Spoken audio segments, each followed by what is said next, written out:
This sustainable hotel zone has building permits ready and the Mayan train coming through. I'm talking about Playa Mundo Maya in Campeche. Not some distant dream project, but actual approved development land where construction can start immediately. The permits are done. The red tape is cleared. The infrastructure is happening now. They just finished the new highway and bridge connections, and the Mayan train railway is actively under construction.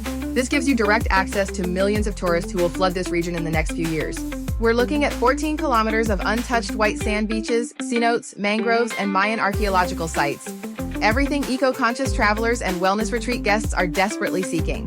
The government just designated Isla Aguada as a Pueblo Mágico, which means official tourism promotion and protection. Smart developers are already securing plots before the train opens and brings the crowds. Hotel projects from 20 to 90 rooms are getting built right now. This isn't speculation, it's happening. The question is whether you'll be part of the ground floor or watching from the sidelines as property values skyrocket. Get your building permits and land secured before the Mayan train starts running.